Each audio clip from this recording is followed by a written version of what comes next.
Stem podcast series में आपका स्वागत है। स्टेम यानी science, technology, engineering, mathematics and medicine, वो क्षेत्र जो किसी भी देश की तरक्की में अहम भूमिका निभाते हैं। ये 5 क्षेत्र हमारे जीवन का वो हिस्सा हैं जो न सिर्फ हमारी जिंदगी को आसान बनाते हैं बल्कि पूरी दुनिया को आगे बढ़ाते हैं। प्रकृति, धरती, ब्रह्मांड, इंसान, जानवर, पेड़ पौधे और जीवन को समझने का तरीका, विज्ञान के ज्ञान का इस्तेमाल करके नई चीजों को बनाना और डिजाइन करने का तरीका, नई खोजें, नई तकनीक, नई दवाइयां जो देश और दुनिया को आगे बढ़ाते हैं। आइए हम सुने विज्ञान की अनकही कहानियां। ऊंचे पहाड़ों की चुप्पी भी बहुत कुछ कहती है। जहां बर्फ जमी रहती है सालों साल, वहीं बनते हैं ग्लेशियर और वहीं से बहती है नदियां, जीवन की धार। जब पहाड़ों में ग्लेशियर पिघलते हैं तो उनकी बर्फ से बड़ी बड़ी झीलें बन जाती हैं, जिन्हें ग्लेशियर लेक यानी हिमानी झील कहा जाता है। लेकिन क्या आप जानते हैं, जब ये बांध अचानक टूट जाते हैं तो झील का सारा पानी तेजी से नीचे की ओर बह जाता है और तब आती है एक भयंकर बाढ़। हमारे हिमालय में बहुत सारी बर्फीली झीलें हैं। जब ग्लेशियर पिघलते हैं तो ये झीलें बनती हैं, लेकिन अगर झील का बांध टूट जाए तो तेज बाढ़ आ जाती है, जिसे हम कहते हैं ग्लेशियर लेक बर्स्ट। इसी तरह आपने सुना होगा क्लाउड बर्स्ट और बाढ़। ये क्या है? कुदरत का कहर या हमारी लापरवाही? एक नेचुरल डिजास्टर या क्लाइमेट चेंज की चेतावनी? बर्फीली वादियों से लेकर पहाड़ी गांव तक जब अचानक आसमान फटता है तो कहर बनता है क्लाउड बर्स्ट। उसके बाद आती है तेज बाढ़ जो कुछ ही पलों में जिंदगियां बदल देती है। क्लाउड बर्स्ट यानी बादलों का फटना, ये कोई आम बारिश नहीं बल्कि आसमान से बरसती तबाही है। और फिर आती है बाढ़, तेज, बेरहम और सब कुछ बहा ले जाने वाली। कभी आपने सोचा है जब कुछ ही मिनटों में पूरा गांव पानी में डूब जाए, जब पहाड़ चीखे और धरती कांपे, तो उसके पीछे क्या होता है? ग्लेशियोलॉजी यानी वो साइंस जो इन बर्फीले पहाड़ों के रहस्यों को समझता है। कैसे बनते हैं ग्लेशियर, क्यों पिघल रहे हैं इतनी तेजी से, और इसका असर हमारे शहरों, नदियों और मौसम पर क्या हो रहा है। क्लाउड बर्स्ट क्या होता है, इसको जानने और समझने के लिए आज हमारे साथ मौजूद है Wadia institute of Himalayan geology में साइंटिस्ट सी के पद पे कार्यरत डॉक्टर पंकज चौहान। सबसे पहले हम जानेंगे डॉक्टर पंकज चौहान के बारे में।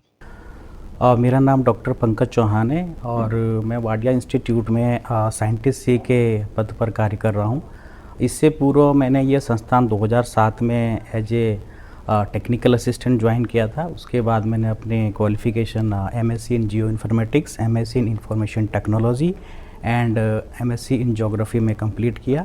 देन उसके बाद मैंने पीएचडी भी वाडिया इंस्टीट्यूट से कंप्लीट किया and then I have join as a scientist B in 2020 में मैंने यहाँ पे साइंटिस्ट बी के तौर पर अपनी ज्वाइन किया। मैं अभी ग्लेशियोलॉजी में काम कर रहा हूँ। ग्लेशियोलॉजी और उससे रिलेटेड जो भी हैजार्ड्स हैं, जैसे हमारा एक्सट्रीम इवेंट जो हमारा क्लाउड बर्स्ट बोलते हैं इसको, और हमारा जो ग्लेशियर लेक आउटबर्स्ट फ्लड होता है, जो लेक हमारी बनती है ग्लेशियर के मेल्टिंग होने के बाद, उससे जो जुड़े हुए हैजार्ड्स हैं, जो उससे जुड़े हुए जोखिम है, उस पर मैं काम कर रहा हूँ। और मेरा जो कार्य क्षेत्र है वो कुमाऊँ और गढ़वाल हिमालय है। अभी 3 सालों से मैं कुमाऊँ हिमालय पे काम कर रहा हूँ, जिसमें कि पिंडारी, काफनी और सुंदरडूंगा मुख्य ग्लेशियर हैं। और कुमाऊँ हिमालय का सबसे जो फास्ट रिट्रीटिंग यानी सबसे तेज़ पिघलने वाला जो ग्लेशियर है वो पिंडारी ग्लेशियर है, जिसका कि more than 23 metre per year से ज़्यादा वो पिघल रहा है।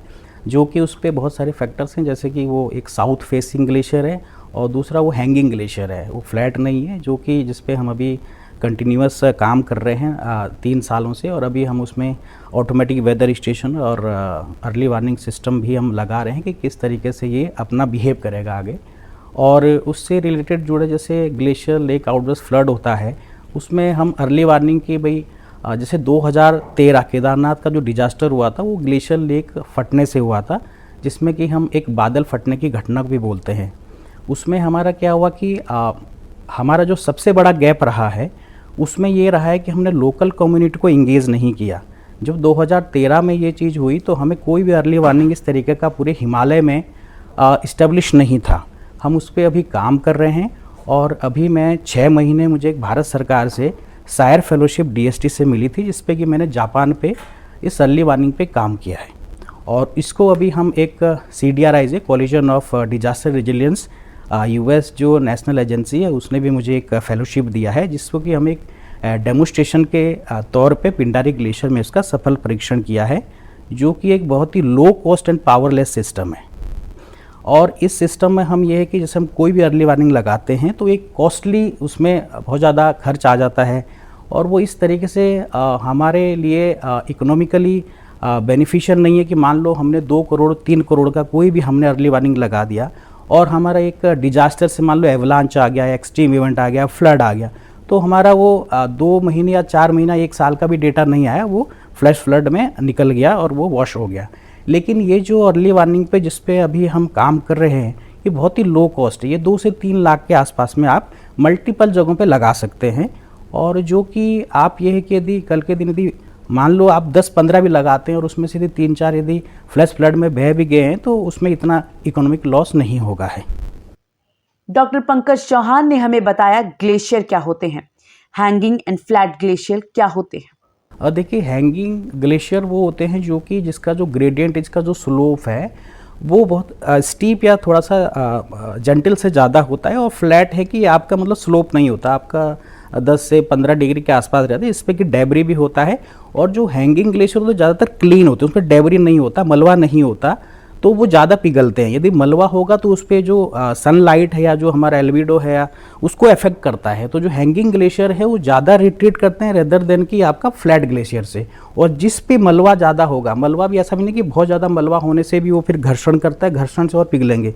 एक लिमिट जो एक मीडियम रेंज का जो मलबा होगा उससे जो आपका जो सनरेज आती है उससे वो पिघलने में उसकी वो कम पिघलने के लिए मदद करता है। और हैंगिंग ग्लेशियर क्लीन ग्लेशियर होते हैं इसलिए वो जल्दी पिघलते हैं और वो एक स्टीप स्लोप पे होते हैं।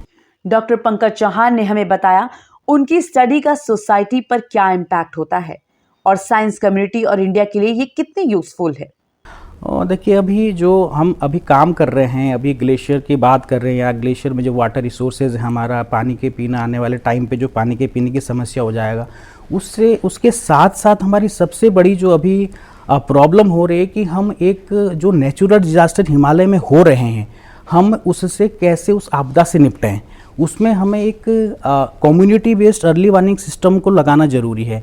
कि मान लीजिए यदि केदारनाथ में कोई डिजास्टर आता है तो एटलीस्ट यदि हम केदारनाथ में कोई इस तरह का एवेक्यूएशन या हम उनकी जन हानि या मानव हानि नहीं बचा सकते तो कम से कम वो ऋषिकेश में आके कुछ लोगों का हम उसमें बचाव कर सकेंगे। भैया ये अलर्ट आने वाला है और ऊपर फ्लडिंग हो रहा है, नीचे से हम एवेक्यूएट उन लोगों को बचाव कार्य या कहीं पे सही जगह पे ले जा सकें। तो उसमें अभी क्या है कि बहुत सारी ग्लेशियर लेक जो है हमारी 50 से ज़्यादा ग्लेशियर लेक अभी इंडियन हिमालय की मैं बात कर रहा हूँ, जो कि बहुत ही हैजार्ड के उससे वल्नरेबल है, जो कि वो कभी भी मतलब उसमें वो फट सकती है, एक्सट्रीम इवेंट से वो नीचे डाउन स्ट्रीम को हानि पहुँचा सकती है। तो बहुत सारी लेक्स ऐसे जहाँ पे नेटवर्क नहीं है, जहाँ पे कि आप पहुँच नहीं सकते। तो ये जो अर्ली वार्निंग सिस्टम जो लो कॉस्ट जो हाँ भाई हम जापान में जिसका हम सीख के आए, डेमो हमने अभी पिंडारी बेसिन में किया है, इसके थ्रू हम अलर्ट जारी करेंगे। और जो जैसे ही मान लीजिए वहाँ पे यदि लेवल बढ़ गया, लेक का लेवल बढ़ गया या स्ट्रीम का लेवल बढ़ गया, तो ऑटोमेटिकली आप उससे क्या करते हैं कि नेटवर्क से कनेक्टेड जो भी SDRF NDRF उनको एक मैसेज चला जाता है और एक सायरन या हूटर के तौर में वो उन लोगों को एक अलर्ट जारी कर देगा कि ऊपर भैया कुछ ना कुछ चल रहा है, जो कि आने वाले घंटों में, आने वाले मिनट में आपको अलर्ट करेगा कि आप यहाँ से अब दूसरी जगह शिफ्ट कर जाएगा, जो कि प्रशासन के लिए भी अलर्ट जारी होगा और कंसर्न पर्सन के लिए और मानव के लिए भी नीचे। आगे डॉक्टर पंकज चौहान ने हमें उनकी रिसर्च का पास्ट, प्रेजेंट और फ्यूचर सिनेरियो बताया। मैं अभी जो मशीन लर्निंग और आर्टिफिशियल इंटेलिजेंस और IoT का जो अभी नया दौर आया, जो इरा है, मैं अभी ग्लेशियर के साथ साथ उसको भी एक मॉडलिंग के तौर पर हम कर रहे हैं। अभी मेरा एक इन सीटू हम ग्राउंड बेस पे जाके रिमोट सेंसिंग पे जाके हम वो काम करते थे। अभी हम एआई और मशीन लर्निंग से हम डेटा कलेक्ट करते हैं। हमारे हालांकि in situ data, in situ का मतलब होता है कि हम ग्राउंड पे जाके डेटा कलेक्ट करें या हमने कोई वेदर स्टेशन लगाया वहाँ से डेटा कलेक्ट करें।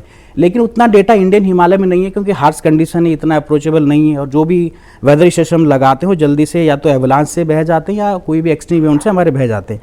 तो जो ऑनलाइन सैटेलाइट डेटा है उसमें हम 10-20 सालों का डेटा इनपुट करके हम प्रिडिक्शन कर सकते हैं कि आने वाले नेक्स्ट ईयर में किस टाइप का ड्रॉट होगा या किस टाइप का आपका एक्सट्रीम इवेंट हो गए। इस तरीके से हम मशीन लर्निंग और एआई को अभी हम धीरे धीरे उसमें अपने फील्ड में इन्वॉल्व कर रहे हैं। अभी यदि हम हिंदकुश हिमालय रीजन की बात करें तो ज़्यादातर जो हिमालय का क्षेत्र है वो हिंदकुश, चाइना हो गया, हमारा नेपाल हो गया, हमारा म्यांमार हो गया, जो भी हमारे हिमालयन रीजन के क्षेत्र हैं, ज़्यादातर ग्लेशियर का हमारे उन लोगों के साथ वो है जिस तरीके से रिसर्च में है। चाइना है तो चाइना अपना टेक्नोलॉजी बोलो या उनका बहुत सारी चीज़ें ऐसे है कि हम लोगों के साथ जिस तरीके का वो है, तो डेटा शेयरिंग में थोड़ा सा प्रॉब्लम है कि भाई हम जल्दी से वो डेटा शेयर नहीं करते या हम लोगों का कुछ जो भी पॉलिटिकल इस तरीके का है। तो उस तरीके से हमें एक यदि डेटा शेयरिंग हमारी इन पड़ोसी देशों से हो जाए तो हमारी जो स्टडी है, चाहे वो ग्लेशियर के मामले में बोलो या हैजार्ड के मामले में बोलो, और भी स्ट्रेंथन होगी।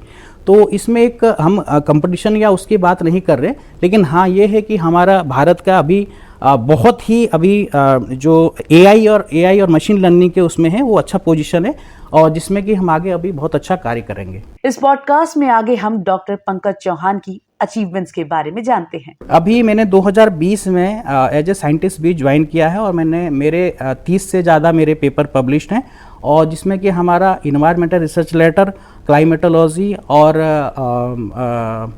हमारे इंस्टीट्यूट की एक पत्रिका हिमालयन जियोलॉजी, उसमें हमारे जितने भी हैजार्ड से हम हर ईयर जब भी चाहे एक्सट्रीम इवेंट हो या हमारा क्लाउड बस्ट हो हम उसको रिपोर्ट करते हैं। आइए हम सुने विज्ञान की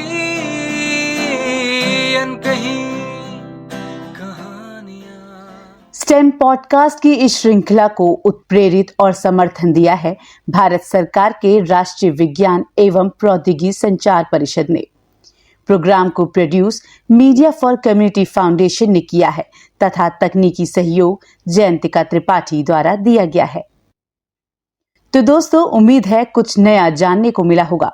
अपना ख्याल रखिए, तब तक के लिए खुश रहिए। अलविदा।